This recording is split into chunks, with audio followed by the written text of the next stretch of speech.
नमस्कार, मैं हूं कंचना झा। आप देख रहे हैं हिमालय टीवी यूट्यूब चैनल। नहाए खाए के साथ ही छठ की शुरुआत हो चुकी है। लगभग सभी तैयारियां पूरी हो चुकी हैं जिनके घर में छठ की पूजा होती है। तो आज मैं कुछ बातें छठ के बारे में करने जा रही हूँ। विश्व में उगते सूर्य की उपासना करने का चलन है। वहीं सनातन धर्म में उगते सूर्य के साथ ही डूबते सूर्य की भी आराधना की जाती है। यही तो खासियत है हमारे सनातन धर्म की कि हम उगते सूर्य के साथ डूबते सूर्य की पूजा अर्चना भी करते हैं। छठ एक ऐसा पर्व जहां जाति पाति धर्म किसी चीज से कोई मतलब नहीं है। मतलब है तो आस्था, श्रद्धा, विश्वास और लगन की है। इस महापर्व को सभी धर्म, सभी जात पात के लोग एक ही साथ मनाते हैं और आज नहाए खाए के साथ ही यह पर्व शुरू हो गया है। छठ पर्व कब मिथिलांचल यानी नेपाल के कुछ क्षेत्र और भारत के कुछ क्षेत्र के गांव, घर और कस्बे से निकलकर यह छठ पर्व दुनिया में पहुंचकर महापर्व बन गया, पता ही नहीं चला। लोक आस्था का पर्व है यह छठ, लोक पर्व है छठ। जो यह व्रत करती है या नहीं, केवल देखते और सुनते हैं, उनमें यह भावना जागृत है कि छठ पूजन से संतानहीन संतान पाते हैं, रोगी को काया मिलती है और धनहीन धन पाते हैं। आप दुनिया के किसी कोने में हैं, मगर छठ मनाने का इंतजाम आप कर ही लेते हैं। अब यह केवल किसी एक दो जगह का होकर नहीं है। यह पर्व विश्व भर का पर्व है जो हर कोई हर जगह से आस्था और भक्ति के साथ मनाते हैं। अब यह मिथिलांचल का त्योहार नहीं रहा, अब यह विश्व पर्व बन गया है। छठ यानी चूल्हे की मिट्टी की सुगंध, छठ यानी पकवान की खुशबू, छठ जिस रास्ते से नदी के घाट तक जाना उस रास्ते की सफाई, छठ यानी उस नदी की सफाई जहां घाट बनेगा, वो छीटा, वो बांस का चंगेरा, वो पनपथिया, कोनिया, सूप, दौरा, कोसिया, ढाकन, हाथी, मिट्टी के दीप, चौमुख दीप, ये सब है छठ की छटा। जब घर आंगन में लाल पीले धोती सूखने लगे, बांस कटने लगे, घर आंगन में कुसियार आने लगे, केला का घाउद कटने लगे, नारियल आने लगे, ठेकुआ और कसार की मीठी खुशबू घर आंगन को सुगंधित करने लगे, तो ये है छठ का आगमन।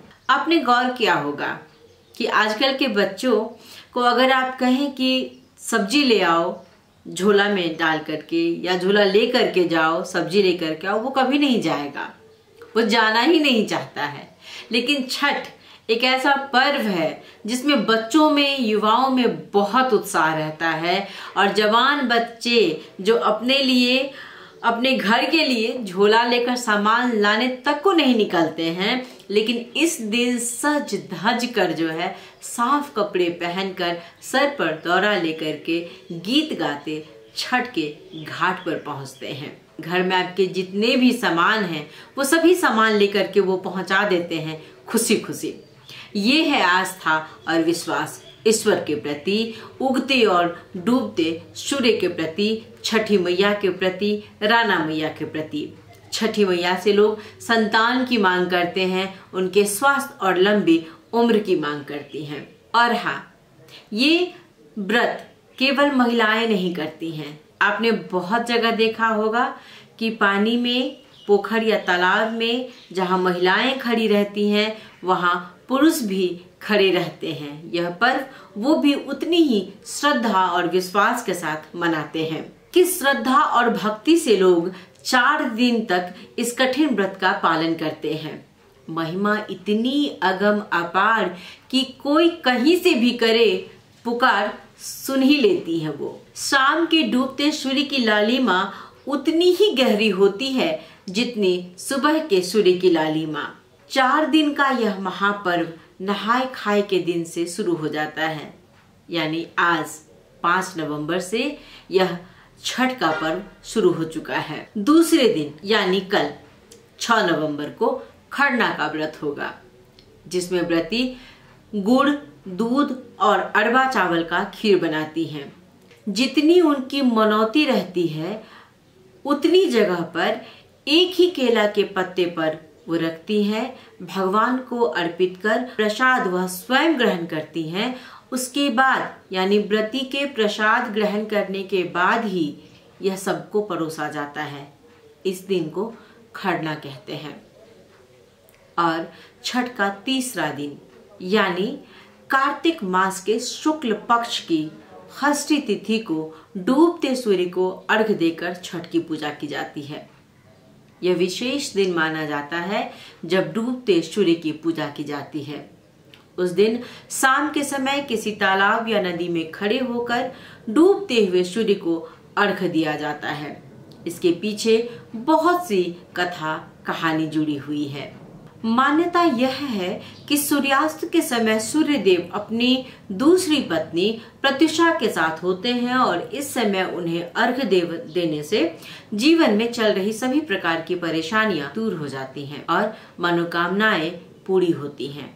मान्यता है कि ऐसा करने से जीवन में सुख समृद्धि आती है।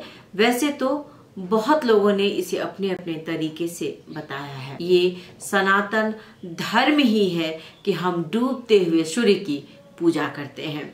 नहीं तो कहाँ है यह चलन कि लोग डूबते को पूजे। तो क्यों छठ पूजा में लोग डूबते हुए सूर्य को अर्घ्य देते हैं? बहुत लोगों ने इसे अपने अपने तरीके से बताया है, लेकिन मैं अपने बड़े बुजुर्गों की बातों से ज्यादा इत्तेफाक रखती हूँ। हमारे बड़े बुजुर्गों का मानना है कि जीवन में चढ़ाव आते ही रहते हैं। दुख के बाद सुख और सुख के बाद दुख का आना स्वाभाविक है, इसलिए दोनों ही समय को हंसकर बिताना चाहिए। अगर आप उगते हुए सूर्य की पूजा करते हैं तो डूबते हुए सूर्य की भी पूजा करें, यानी जब आप दुखी हैं तब भी आप भगवान को याद करें। ये मानी हुई बात है कि आप जीवन में बहुत ऊंचाई पर जाएंगे तो कभी न कभी गिरेंगे ही, आपका पतन होगा ही, तो गिरकर संभलना ही जिंदगी है। इसलिए पतन के समय में भी अपने धैर्य को न खोएं। बड़े बुजुर्ग बहुत ही अच्छी बातें सिखाते हैं। उनका कहना है कि डूबते सूर्य को अर्घ्य देने का मुख्य कारण यह है कि सूर्य का अस्त होना जीवन के उस चरण को दर्शाता है जहां व्यक्ति की कड़ी मेहनत और तपस्या का फल मिलने का समय आ जाता है। ऐसा माना जाता है कि डूबते सूर्य को अर्घ्य देने से जीवन में संतुलन, शक्ति और ऊर्जा मिलती है। साथ ही डूबते सूर्य को अर्घ्य देने से यह भी पता चलता है कि जीवन में हर उदय के बाद पतन होता है और हर पतन के बाद फिर एक नया सवेरा होता है। महापर्व के चौथे दिन यानी सप्तमी का दिन, सप्तमी की सुबह उगते हुए सूर्य की उपासना की जाती है। कहते हैं इस दिन व्रती को उगते हुए सूर्य की उगने की बहुत जल्दबाजी रहती है। उगते हुए सूर्य के साथ सबके जीवन में प्रकाश रहे, वो स्वस्थ रहे, दिनकर सबको ऊर्जामान बनाए रखे। हमारा छठ की बात करें और वहां जिक्र शारदा सिन्हा जी का ना हो तो छठ अधूरा ही लगता है, या छठ की बातें भी अधूरी ही लगती हैं, क्योंकि छठ के गीतों को जिसने घर घर तक पहुंचाया वो है शारदा सिन्हा जी, जिनकी आवाज के बिना जब सुबह की लालिमा निकलती है, सूर्य का लोग इंतजार करते हैं, दिनकर दीनानाथ को पुकारते हैं, उस वक्त शारदा सिन्हा के गीत के बगैर ऐसा लगता है जैसे सूर्य भगवान उगेंगे ही नहीं, दिनकर दीनानाथ अपना दर्शन लोगों को देंगे ही नहीं। इस तरह उनके गीतों को लोगों ने लिया है। आज वो अपनी जिंदगी के लिए संघर्ष कर रही हैं। शारदा सिन्हा जिन्होंने छठ के गीतों को घर घर पहुंचाया है। मैं हमेशा कहती आई हूँ कि जिनके सुरों के बिना कहीं का छठ पूरा नहीं होता है। छठी मैया उन्हें लंबी उम्र दे, बस हम यही कामना कर रहे हैं। कुछ समय से वो बीमार चल रही हैं। इन दिनों उनकी हालत बहुत खराब है। मीडिया में उन्हें लेकर के बहुत तरह की खबरें आ रही हैं, पता नहीं लोगों को किस बात की जल्दबाजी है कि लोग तरह तरह की खबर बता रहे हैं, जबकि उनका अपडेट बार बार आ रहा है। अभी वो सही सलामत हैं। छठी मैया उन्हें लंबी उम्र दे, वो जल्द स्वस्थ हों, इसकी कामना करें।